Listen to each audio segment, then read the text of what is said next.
po talaga akong trabaho. Dahil nga sabi ni Lord, anak, huminto ka na sa work mo. I'm listening to Him always. Ngayon, hindi po ako nangangamba kahit wala akong trabaho o ano. Tapos binigyan niya po ako ng next na work para sa akin. So, sabi ko, ikaw talaga nandyan, Lord. Mas best pa pala. Ganon. Kahit nasa work ko, medyo, alam mo na ang anak ng Lord talagang dinadown niya. We have to be ready to fight. Kahit i-down tayo, we just ask the Lord to guide us. At saka yung nagpapatalo ko. Kunyari, kung ano yung sinasabi sa akin, gano'n.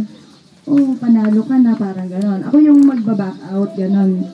Mas nga, it's not the winner or the loser. It's the maturity.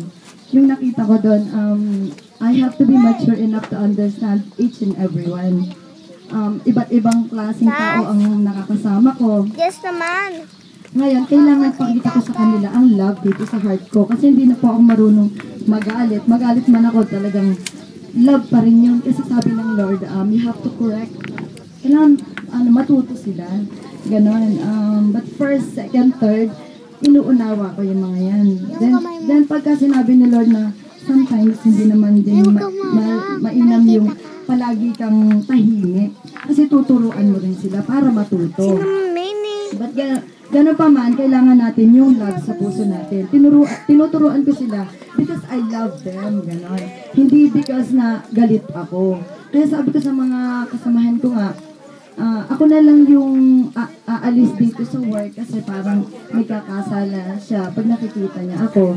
So, okay, ikaw ang winner, ako ang dito babackout ako. Kahit wala akong pera, mabubuhay ako dahil kay Lord. Ngayon ako umalis ako sa work ko, hindi niya ako pinabayaang magutom. Binigyan pa niya ako ng maraming nagpapakain sa akin at tumaba pa nga ako before ako umuwi dito, praise God. Kaya ang anak ng Lord, hindi niya ginugutom. Ngayon, pag uwi ko naman dito, siguro sabi ni Lord, it's time for you to come home. Sabi niya, to see your family. So, in-expect ko sa mga pictures na nakikita ko from here, sobrang laguna po talaga ng natin, ng spiritual natin din dito. Nakita ko mga pictures nila nanay, tatay, and I thank God na they keep on praising the Lord and serving the Lord. Kahit na alam ko na there's a lot of trials. Once you become a Christian, parang games yan, Jerickson. Level up yan, di ba? Ang galing niya sa games eh. Kaya alam niya, he understand. Level up ang ating trials sa buhay. So, pagka na-overcome natin yung trials, meron pang mas dyan. Nanonood ka na nga eh. Si David. Ang tinitira niyan, yung mga Christian.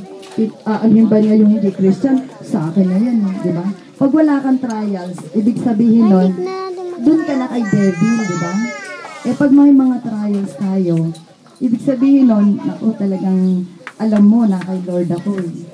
Ba't tayo patatalo? Sa mga mag-asawa, sa mga magkakaibigan, yung talagang best friends, sa mga groups na ganito, He is always there. Ang faith niya ay love, di ba? Because God is love. So, if you have best friends, saka mga love sa buhay, mga mag-asawa, ganyan, we just let them know, kailangan alam nila na ano talaga si David, kukuha ng perfect time kasi kinreate nga siya ni Lord eh. Kinreate nga siya ng Lord natin nung una ha. He called Lucifer. Ayan. Nung kinreate siya, perfect knowledge yan. Kasi pag nag-create si Lord, perfect yan eh. Perfect knowledge and understanding. So, knowledge pala yan, si Devil. I've learned that sa LTC.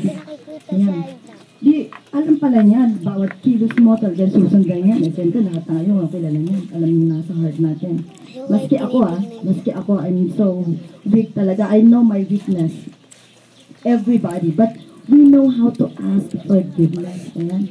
Kailangan lagi tayong mag-ask ng forgiveness sa Kanya with all our heart. Kasi nga, lagi tayong nagkakasala every day. Maski ako, every single day, nagkakasala tayo. Sa morning pa lang, Lord, guide me. Lord, protect me. Lord, make me strong. Ayan.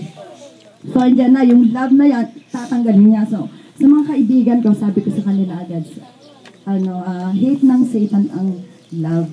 Sinasabi ko na if ever there's a trials na mangyari sa amin, o nasaktan ko siya, na hindi ko naman sinasadya, ganun, kasi Satan niya, magaling yan eh. Magaling yan eh, kaya kailangan alert tayo. Sabi ko ganun, huwag mo kong aawayin, sabi ko ganun sa kanya.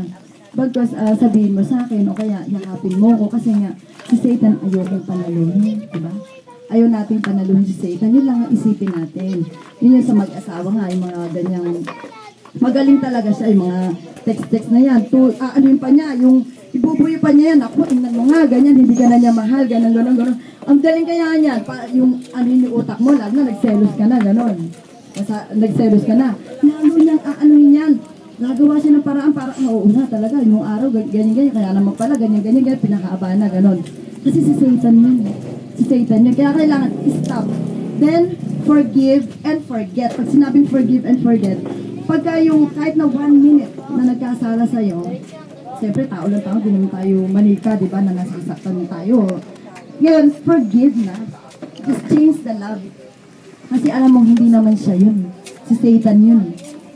Kaya yun, kaya I've learned about Satan para alam natin to fight him. Pero alam ko, ganun pa rin, we're weak and marami tayong mga trials. Just keep on praising, just keep on asking forgiveness. Yun lang ang sinasabi ko. At saka sa mga, ngayon may mga bata, opposite na. Kasi po, ang bata matanda man, di ba hindi natin alam ang life natin? Alam mo ba? Sabi mo, matanda na yan, mauna na yan, ganun, hindi eh. Di ba? May bata rin, di ba? Kaya kailangan we're always ready to praise the Lord and we'll always cleanse our heart. Para kung kunin man niya tayo, di ba? Parang we're ready, hindi na tayo takot sa sakit or something like that. Kaya pag may sakit, ang ibig sabihin lang nun, mag-repent ka na. Di ba? Kasi baka makuha ka hindi ka pa nakaka-repent, hindi pa tayo nakaka-ask for forgiveness. Itong demonstration ko ngayon, ang life natin is like a mist. Did you see it? Nawala na, di ba? Yun, we never know, only God knows. Kaya we always ask the Lord to guide us yung mga pananalita natin, nakakasakit minsan. How to deliver words, di ba? Sometimes we have to talk like milk. We have to feed them like babies. Sa mga, magtuturo ganyan sa mga Christian na, we have to be careful. As a Christian, they always look for negative things sa atin. Hindi man natin sabihin na, ako kasi nga. Diba? We have to be very, very careful to be a good example.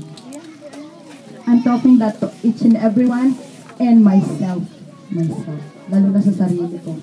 I'm not saying I'm holy, but I tried my best. And yun lang, to be very honest, I love my family. I'm so thankful that nandito sila. Nakikinig pa lahat ng family ko. So, it's okay lang po sa akin na yung mga things na ginagawa natin. But God, I know, I pray, and si Lord na yung magbibigay sa atin ng understanding. Kasi we just pray for them. We don't, yung mga away mo, magagalit, gano'n.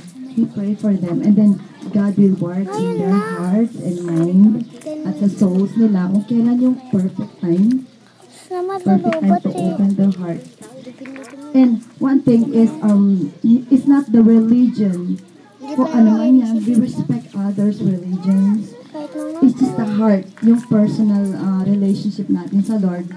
We have to ask them, pag nag-preach tayo, ito, JIL kami, gano'n. No, we respect others kahit ano pa yan. Sabihin natin, because yung si Lord lang sa buhay natin. Yung maging good ka lang na nakikita.